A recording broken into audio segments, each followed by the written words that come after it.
Au Togo, des manifestations de l'opposition ont donc été violemment réprimées par la police ce samedi matin. À l'appel du Parti national panafricain, des milliers de personnes s'étaient rassemblées dans les rues de Lomé pour réclamer des réformes politiques. D'autres marches ont eu lieu dans différentes villes du pays. Un bilan non officiel fait état de plusieurs morts. Retour sur ces événements avec Laure de Matos et Emmanuel Sodji. La mobilisation est exceptionnelle. Des milliers de manifestants se rassemblent à Agoé, dans les quartiers nord de Lomé. Beaucoup sont habillés de rouge, la couleur du PNP, le Parti national panafricain. Ils exigent des réformes profondes, 12 ans après l'arrivée au pouvoir de Faure Gnassingbé, qui a succédé à son père, resté aux affaires, lui, pendant 38 ans. Qu'une famille ne monopolise pas le pays. Voilà, 50 ans c'est trop. Voilà. Ouais, nous continuons jusqu'à ce qu'on nous attende, jusqu'à la démission du président. Nous irons jusqu'à GTA, nous irons jusqu'à la présidence. Elle est fatiguée, c'est trop, ça suffit. Mais rapidement, la police charge. Les blessés sont nombreux. Les autorités avaient prévenu, elles ne laisseraient pas faire. Ces manifestants sont venus malgré tout. Quand le mouvement a commencé, ils ont commencé par tirer les gaz lacrymogènes. Si les gens sont retranchés dans des quartiers. Donc à chaque fois, quand les gens s'approchent du lieu de rassemblement, on tire les gaz lacrymogènes. Si bien que nous sommes un peu papier dans la ville. Le gouvernement avait refusé l'itinéraire voulu par les organisateurs du rassemblement et proposé une alternative. Mais le PNP lui a tenu tête. Des défilés ont eu lieu dans d'autres villes du Togo. C'est à Sokodé, à 300 km de la capitale, dans le fief du leader du PNP, que plusieurs manifestants ont perdu la vie. Bonsoir Brigitte Améganvi. Bonsoir. Vous êtes membre de la campagne Tournons la page, issue de la société civile togolaise. Pourquoi le régime a-t-il décidé de réprimer si durement ces manifestations? Oui, je suis presque tentée de dire que le régime a toujours réprimé de manière violente les manifestations. Il faut se souvenir d'une chose, c'est que Faure Gnassingbé lui-même, à l'un des congrès de son parti, avait dit « Mon père m'a dit et je lui ai promis que je ne lâcherai jamais le pouvoir parce que sans cela, nous ne le retrouverons plus jamais. » Donc, à chaque fois qu'une manifestation, à chaque fois que des demandes de réforme politique risque de mettre en péril leur maintien au pouvoir, la répression est très très forte. Et cette fois-ci, il faut dire qu'il y a deux éléments qui concourent également à renforcer cette répression.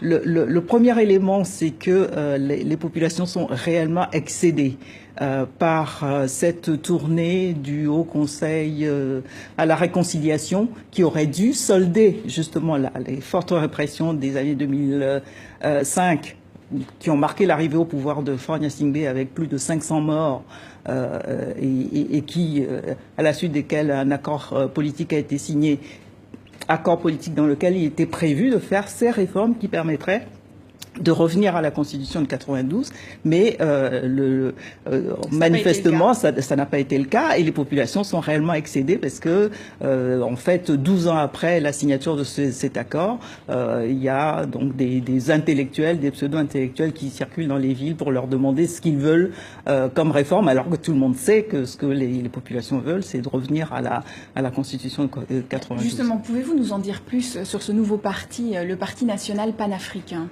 Alors, ce parti il n'est pas si nouveau que ça. En fait, je pense qu'il doit avoir à peu près 5 ans d'existence. Et je dirais que la force de sa mobilisation actuelle est justement en relation avec ce mouvement de ras-le-bol de la population, parce que les réformes ne sont pas faites, parce que les accords signés ne sont jamais respectés, parce que il y a dialogue et dialogue qui n'aboutissent à rien, et la population est vraiment excédée. Alors, ils réclament, tous ces manifestants, le rétablissement de la Constitution de 92. Qu'est-ce qu'elle contient, cette Constitution? Elle contient deux choses qui sont fondamentales et qui figuraient dans un certain nombre de propositions de loi de réforme qui ont été rejetées par le parti au pouvoir, qui a pourtant la majorité à l'Assemblée nationale. Elle contient la limitation des mandats présidentiels à 2 et des élections à 2 tours Et il faut voir que ce régime repose, sa longévité repose sur deux choses. C'est que le père de Faure Gnassingbé donc avait fait modifier en 2002 cette constitution de 92 qui avait pourtant été votée par référendum avec un taux de participation de 85% et 97,4% de oui à cette constitution. Donc 10 ans après, il la modifie pour faire disparaître justement cette clause de limitation des mandats et pour se briguer un troisième mandat lui-même. Et il fait sauter également le mode de scrutin à 2 tours, qui fait que la fraude est tout de même plus difficile. C'est vrai que ce n'est pas impossible, mais la fraude est possible. Voilà. Donc ces deux éléments-là, effectivement, le régime actuel sent que si la limitation des mandats revenait, si les élections à 2 tours revenaient, il aurait du mal, voilà, à se maintenir. Merci beaucoup Brigitte Améganvi pour ce décryptage de la situation au Togo.